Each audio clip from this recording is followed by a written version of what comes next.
I'm Kara. And I'm Gabs. And we're best friends, and we're ninth graders at Iron Ridge High School.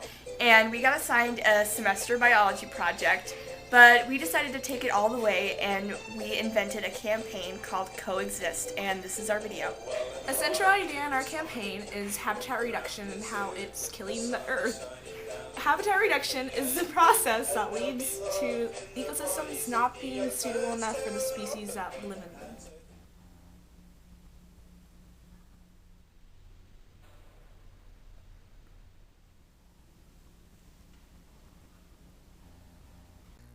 Imagine this game represents the food web of a forest. The blocks at the top represent the bigger animals, and the blocks at the bottom represent the smaller animals. If one of the lower levels of the web is wiped out, the higher levels are endangered as well. By reducing habitats of a seemingly trivial animal, bigger animals vital to the circle of life also could be in jeopardy.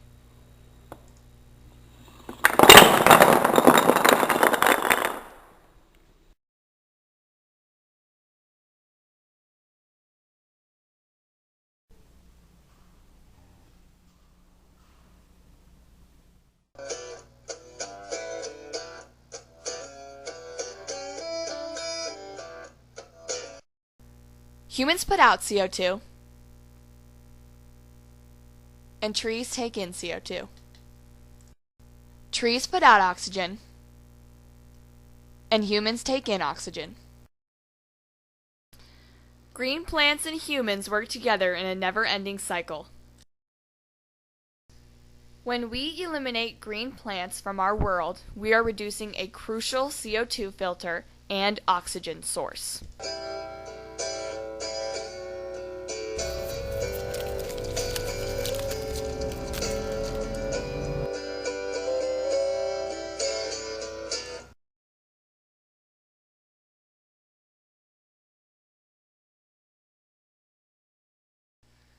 By decreasing plant and animal life, we're destroying the most beautiful things left on Earth. Sometimes the best defense against habitat reduction, global warming, and pollution is just appreciating the world we live in.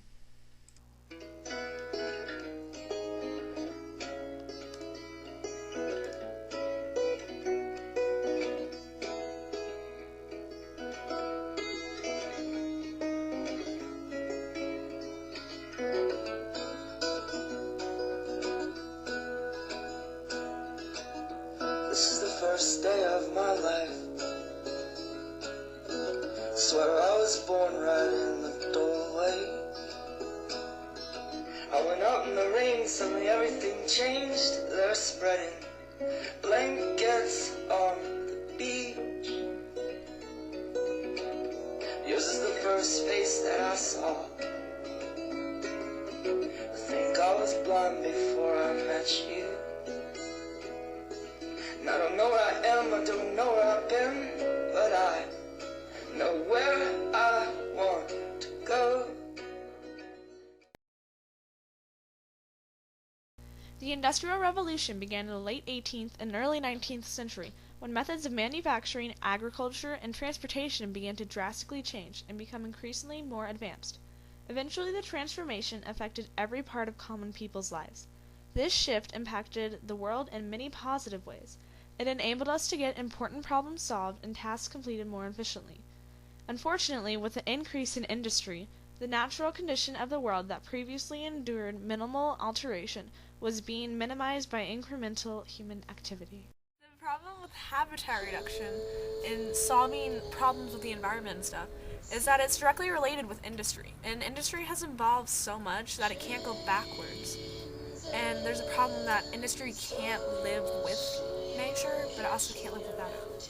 And that's why me and Gab started this organization COEXIST, because we want to try to make nature and industry live in harmony. So we like things like people researching for alternate fuels for cars and green building solutions, those kinds of things. And it's just, we figure that the easiest way and the best way to make a difference is to make as little difference in nature as possible while still advancing as fast as the rapid world demands. We're all kids here, and we know it's harder to make a difference when you're a kid. So here's a couple tips. Smoking around habitats increases the risk of destructive wildfires. Plus, smoking is really gross. Don't litter or deface nature. One of the easiest things you can do to help is go to green websites. This is an example of one. Ethical.com/US. It's a search engine just like Google, except for every 100 searches, a tree is planted. Right now, over 1,100 trees have been planted, which is pretty amazing because just a couple of weeks ago, it was only 900. Another great example of a green website is thegreenspider.com, which is another search engine that saves energy while you search. The Green Spider has saved an estimated 779,396,000 watts to date.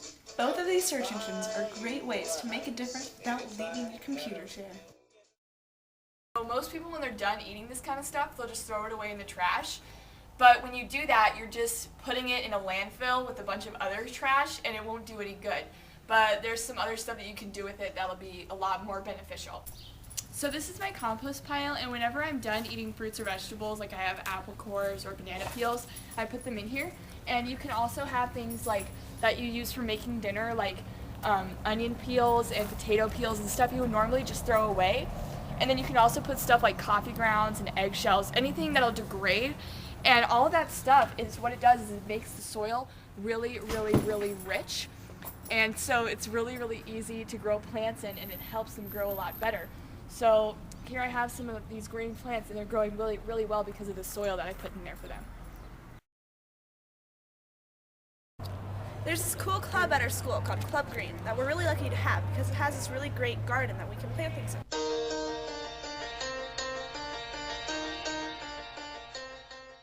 And if you're not as lucky as us and you don't have a garden, you can always just plant it near your compost pile or just in your backyard, anywhere.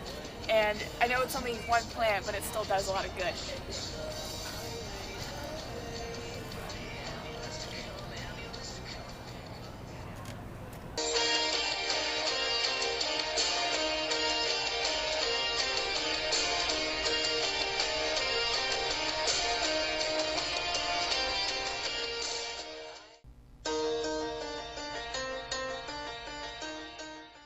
An important thing to know is that habitat reduction and global warming go hand in hand.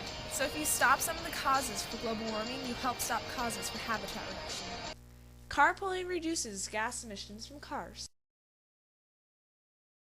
There's way too much trash in the world, so avoid heavily packaged products, compost, and recycle. Use products that take less energy to make, like fresh foods instead of frozen. And products that save energy while you use them, like swirly light bulbs instead of normal. And the number one thing you can do to stop habitat reduction and help towards solving the global climate crisis is... It's hard being a kid and feeling like you have no power just because you're young, but realize that you won't be young forever. When we grow up, it's all on us. We can't rely on our parents and grandparents or even our children to fix this problem. The new world is going to be shaped by you and me.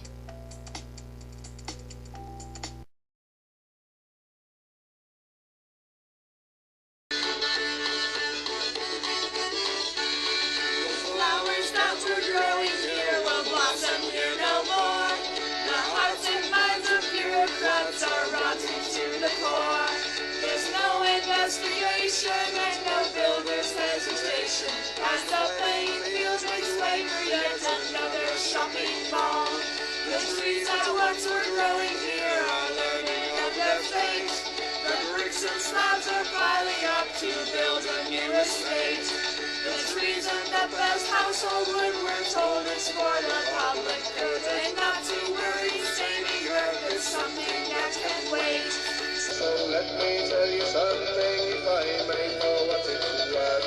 We all have one address, and that address is planet Earth. We all have one address, and that address is planet Earth.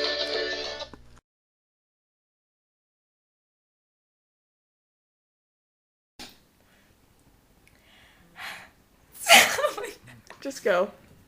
Okay. Another example. Both these search engines are great. Most people, when they're done eating this kind of stuff, they'll just throw it away. Why is this happening? She's